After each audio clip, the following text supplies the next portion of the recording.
हाय मेरे प्यारे बच्चों, आप लोग कैसे हैं? ट्रांसलेशन पढ़ेंगे? Yes sir. तो आइए मैं आपके लिए एक छोटा सा ट्रांसलेशन जो कि बोर्ड एग्जाम में अक्सर पूछ देता है। तो यहाँ पे ट्रांसलेशन जो कि आपके बोर्ड एग्जाम में केवल 4 नंबर का आएगा। अक्सर 4 या 5 सेंटेंस ही होते हैं, तो यहाँ पर केवल 4 सेंटेंस दिया है जो कि पैसेज में होता है। हमने इसको अलग अलग कर दिया है जिससे कि मैं आपको आसानी से समझा सकूं और आप इसे देखिएगा और इस टेक्निक को समझने की कोशिश करिएगा कैसे हल करते हैं। तो आइए आगे बढ़ते हैं। तो क्या कर रहा है? ट्रांसलेट माने अनुवाद करिए, द फॉलोइंग माने निम्नलिखित जो नीचे लिखा गया है, इनटू इंग्लिश यानी अंग्रेजी में अनुवाद करिए। तो आइए अनुवाद करते हैं। पहला सेंटेंस क्या है? अंग्रेजी विदेशी भाषा है। सचमुच अंग्रेजी विदेशी भाषा है, अंग्रेजों की देन है।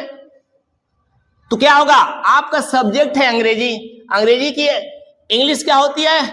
अंग्रेजी की इंग्लिश भी इंग्लिश ही होती है। तो आपका सब्जेक्ट क्या है? अंग्रेजी यानी इंग्लिश।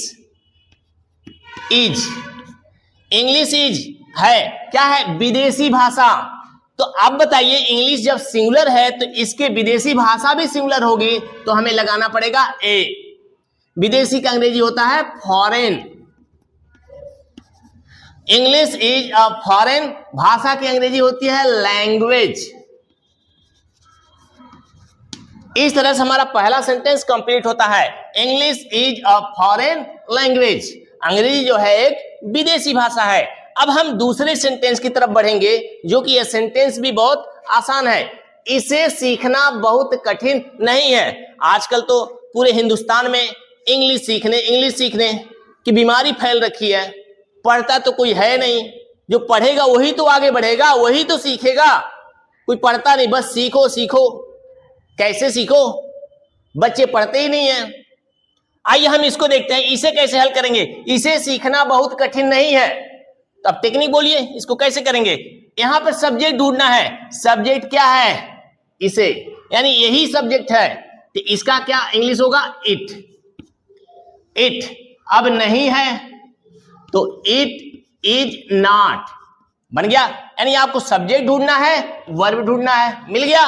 इट इज नॉट, यह नहीं है, क्या?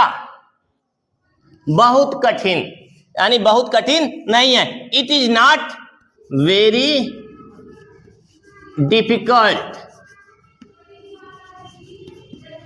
It is not very difficult, ये तो आपके समझ में आ रहा होगा। It is not very difficult, बहुत कठिन नहीं है। क्या? सीखना। सीखने की अंग्रेजी क्या होगी? To learn. लर्न मीन्स क्या होता है? सीखना। टू लर्न मीन्स सीखना। अब आइए अगले वाक्य को देखें। किंतु यह एक महत्वपूर्ण भाषा है। सचमुच English is a very useful language because English is spoken in the entire world. So आइए देखते हैं इस सेंटेंस को। किंतु वह एक महत्वपूर्ण भाषा है। किंतु की अंग्रेजी क्या होती है? बट। सब्जेक्ट क्या है? यह एक महत्वपूर्ण भाषा है, यह। तो यह के लिए आप दिस भी लगा सकते हैं, इट भी लगा सकते हैं। कोई दिस लगाने का तो कोई मैटर है नहीं, आप इट लगाइए। But it is, it is, ये हो गया। क्या? एक महत्वपूर्ण भाषा, आपको लिखना है एक महत्वपूर्ण भाषा।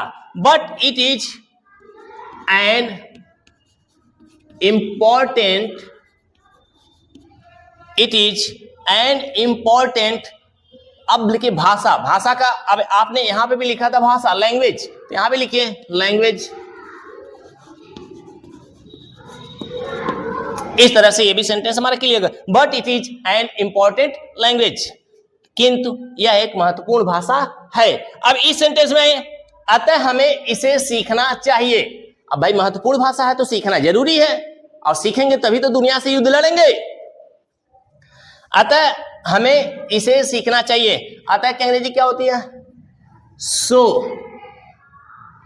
सो माने अतः यानी इसलिए। वी चाहिए की अंग्रेजी should. So we should, we should सीखना। सीखने के लिए आपने क्या किया था? To learn. So we should learn. यहां लर्न इसलिए लिखेंगे क्योंकि जो यहां पे हमारी हेल्पिंग वर्ब थी, इसके साथ हमने वर्ब की मेन फॉर्म लगानी है, वर्ब की फर्स्ट फॉर्म लिखनी है। So we should learn it, इसे की अंग्रेजी इट का मतलब यहाँ पे इंग्लिश लैंग्वेज से है। अब बोलिए मेरे प्यारे बच्चों, क्या आपके समझ में आ गई? बिल्कुल समझ में आएगी। अब थोड़ा सा इसको एक दो बार प्रैक्टिस करिए, एक एक शब्द को देखिए। अगर शब्द को ध्यान से देखेंगे तो कठिन नहीं है, लेकिन वर्ड मीनिंग याद होनी चाहिए। जैसे यहाँ पे मिल गया लैंग्वेज मिल गया, यानी भाषा की पता होनी चाहिए इंग्लिश, विदेशी की इंग्लिश पता होनी चाहिए। अब यहाँ पे देखिए कठिन का स्पेलिंग याद होना चाहिए, महत्वपूर्ण की स्पेलिंग याद होनी चाहिए। हमने लिख दिया है, अब इसे देख करके आप लर्न कर लीजिए। इस तरह से मेरे प्यारे बच्चों, छोटी सी क्लास जो कि बोर्ड एग्जाम को देखकर बनाई जा रही है, आप घर पे रहकर प्रैक्टिस करिए, आप प्रैक्टिस करिए, आगे बढ़िए। फिर मिलते हैं आपसे नेक्स्ट वीडियो में। बाय।